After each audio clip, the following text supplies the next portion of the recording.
What matters isn't how fast your heart beats, but rather the answers you receive. I don't need butterflies. I need truths. Dear daughter, the night is calm, and the soft glow of the lamp seems to illuminate more than just the paper. I'm writing this for you to understand that love can disguise itself in many forms, but the right questions reveal who is really by your side. I used to get lost in sweet promises and charming gestures. I believed that love was enough until I realized I didn't know the true intentions behind the words. This vulnerability left me at the mercy of subtle manipulations, like a drifting boat without an anchor. Once on a date, I came across a gaze that seemed to promise the world. He had a captivating smile and light conversation. A sweet moment, or so I thought. Then I let slip a question. What are your most important values? The answer seemed genuine, but there was a shadow in the way he dismissed any criticism of his past, and I didn't realize it was when he said his family wasn't perfect, that everyone has problems. I thought this was honesty, but what he was really telling me was, I'm here to be accepted, not to change. At that moment, the charm began to dissipate. I didn't know it, but I was allowing small behavioral rules to enter the game. When he mentioned that he believed relationships should be natural, without the need for difficult conversations, something inside me hesitated. Why avoid important discussions? And then, I wondered what this meant for me. The lack of commitment to communication, the lack of accountability. The consequence of it all was painful. Unanswered questions, heavy silences, the feeling of being trapped in a cycle of uncertainties, where the guilt of questioning his intentions turned into confusion, as if I were asking too much by wanting to know more. So, I'll leave you with this reflection. Knowing the truth can be uncomfortable, but it's necessary. And when you're on a date, ask those questions with courage, because every answer is a step toward what you truly deserve. Confusion began to pile up. The unspoken promises, the averted gazes, all of it was leading me to a dark place. He used to say he loved freedom, but what I felt was a carefully constructed prison. You're so independent, he would say, as if it were a compliment, while subtly pushing me into a corner. I thought it was an admirable quality, but it didn't take long to realize that this freedom was becoming a barrier. And then, I started to question the very essence of love that I thought I knew. In truth, what I accepted as love was covered in uncertainties and unspoken expectations. You can get lost in this, sweet girl. You can get lost. And when you realize it, you'll be so entangled that the idea of escaping will feel too heavy. One night, after yet another superficial conversation, I went to the window, gazing at the stars. They shone with an intensity that felt unreal, almost distant. Deep down, I wanted those lights to tell me something.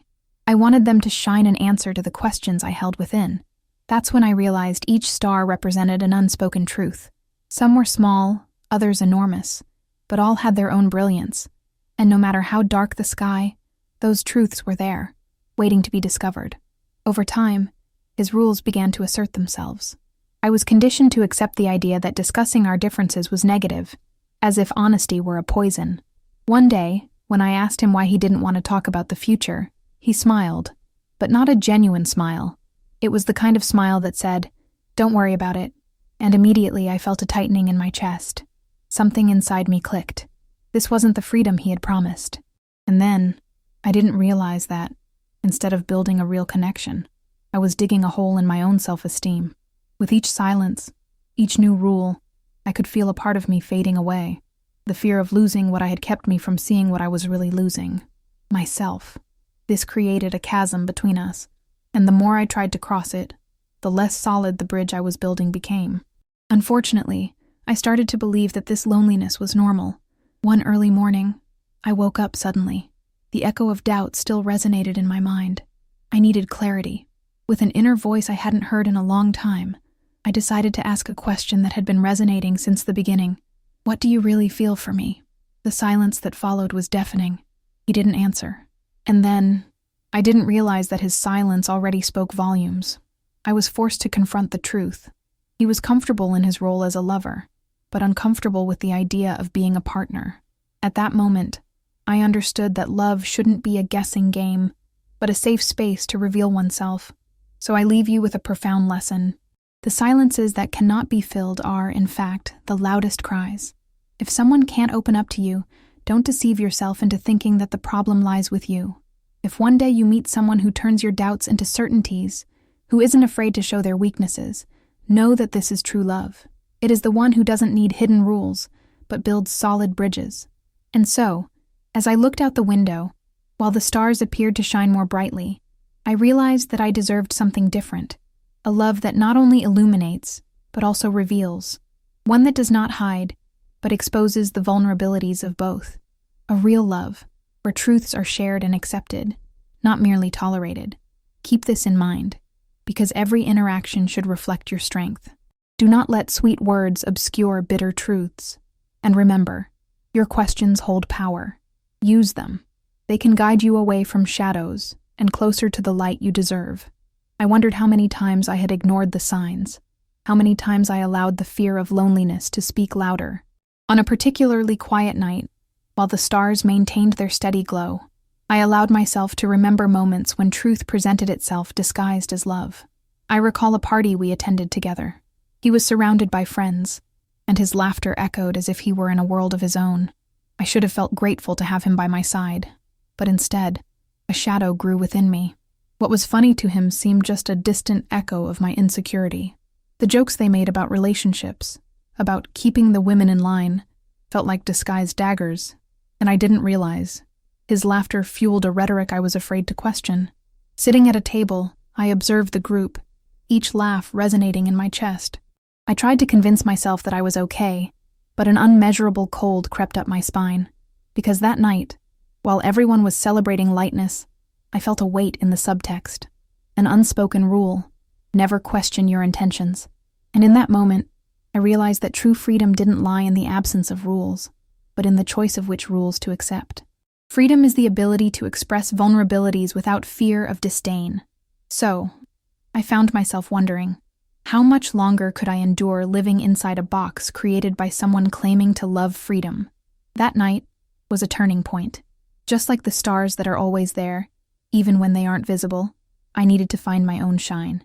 The idea that love should be a safe space began to resonate within me, like a symphony gradually becoming clear. What I wanted was not just a partner, but an ally, someone willing to shed their layers, unafraid to show me who they truly were.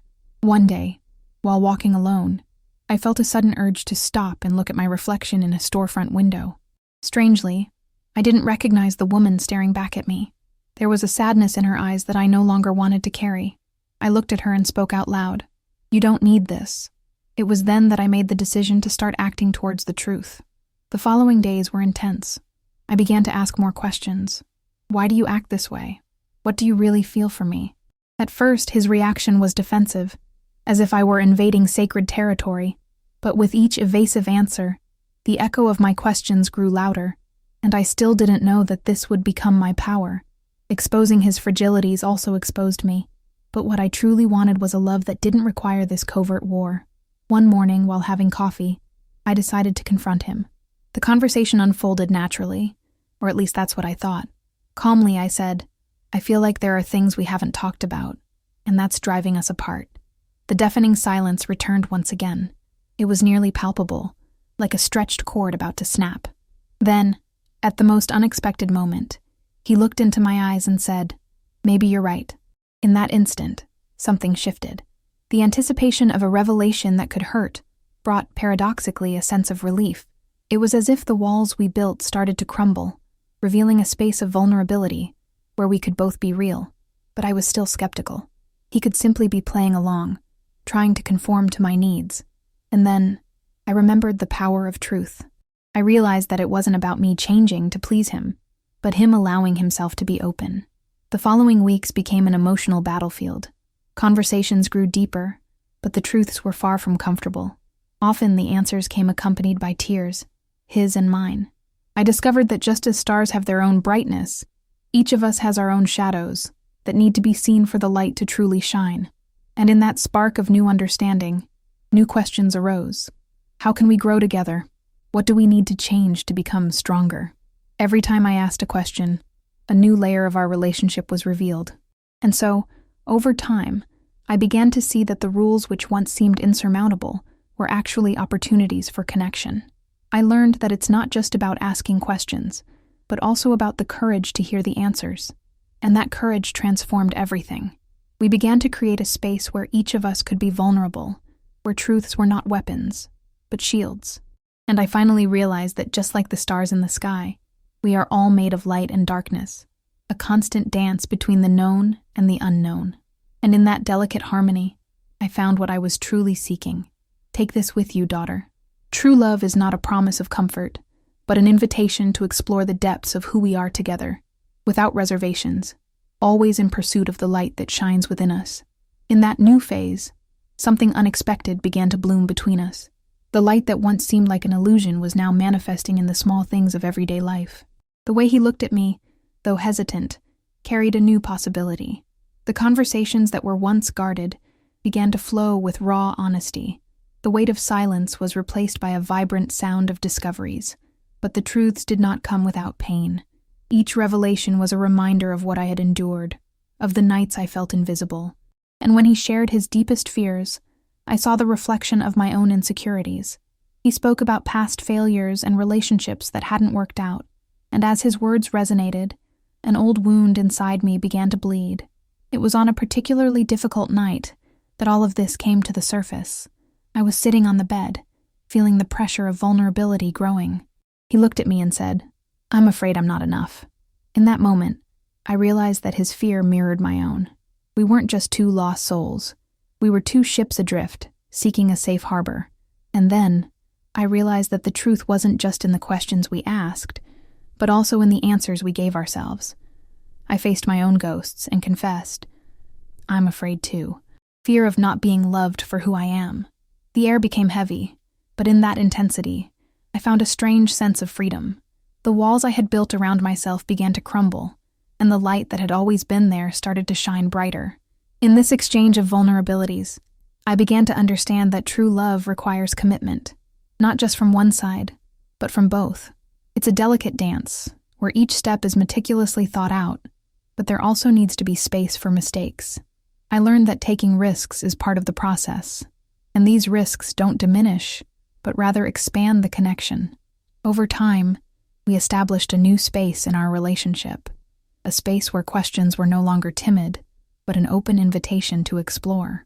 In that moment, the need arose to create new rules, not those that confined us, but those that set us free. Conversations about the future ceased to be taboos and became shared dreams. One night, while we were having a glass of wine, I asked, "How do you envision our life together 5 years from now?" His eyes lit up. He began to talk about travels, adventures, building a home, and I realized he wasn't just dreaming. He was inviting me to dream along with him. The sense of belonging began to solidify between us, like a structure that supported each interaction. But not everything was easy. Sometimes old patterns resurfaced, and the temptation to retreat came. The internal voices that said, "You're asking for too much," or "Maybe it's safer to stay quiet," still echoed. In those moments, we needed to reinforce the understanding we were building. Instead of letting fragility divide us, we began to use it as fuel to move forward. One day, we decided to have a serious conversation. It was time to address what had been forgotten, the rules of the past. With a racing heart, I brought everything into question. Let's talk about how we can ensure our insecurities don't keep us from growing together. The dialogue flowed, intertwined with gestures of affection and nervous smiles. With each question, each answer, I felt we were finally shaping something tangible, a union built on the courage to face the unknown. In that safe space, he admitted that he struggled with his own vulnerability. He had never learned to express emotions openly, and that left him stuck in a cycle of defense. And then, with a surge of empathy, I encouraged him, "Be honest with yourself. It doesn't have to be perfect." In that moment, I saw a sense of relief wash over him. The shadow that had once hovered over us began to dissipate. The conversation wasn't just about us. It was about releasing everything we had repressed. The following weeks were marked by this shared growth. We began to explore new ways to communicate.